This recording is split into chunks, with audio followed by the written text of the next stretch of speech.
Hey, what is going on guys, it's Sarge, and so Nezha is finally getting that rework, revisit, whatever, it's the same thing. But anyways, with these new changes, he'll have a lot more synergy with his abilities and be better at supporting his team while also feeling a lot smoother to play. So for his base stats, his health was increased from 225 to 375, but his shields were decreased from 225 to 150, so vitality will be a lot more effective with these changes. Now for his first ability, Firewalker, it changed from a channeling ability to a duration based ability, so it won't burn through your enemy as hard, plus you'll be able to regenerate energy while it's active, so you will be able to keep recasting it over and over after the duration. And speaking of casting, you will be able to cast this ability a lot faster, plus the animation was changed to a small hop, allowing you to keep your full momentum while using the ability, so you can use it on the go without having to stop in place and ruining your momentum. Now as for his second ability, Blazing Chakram, the animation was also sped up as well as not restricting your movement, so you will be able to use this ability on the go as well.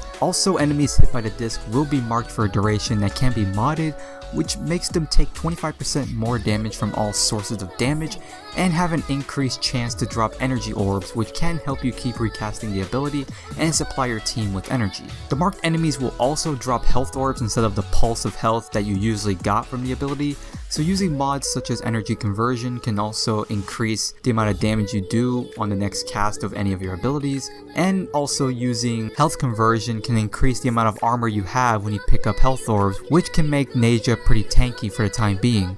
Now speaking of tankiness, his third ability, Warding Halo, will now only block 90% damage taken instead of the 100% damage from before, but it will still block all status effects and other procs. This change allows you to rely a little bit more on your other abilities, which do synergize a lot better, allowing him to tank a little bit better with the constant healing he will get from his second ability, obviously. He also has a faster cast animation with this ability as well as a small invulnerability period while casting the ability, and during the absorption period so you don't die mid-cast. And finally, when the Warding Halo is destroyed, it sends out a small AoE of heat damage and a small invulnerability period so you don't die immediately after it being destroyed. And finally, for his last ability, Divine Spears, his casting and the slamming animation for your fourth, it was sped up, so you will be able to do it a lot faster, but it also removed the mandatory slam at the end of the spears, so you'll have to do it yourself instead. Also, if you hit a speared enemy with the Blazing Chakram, it will produce a second chakram.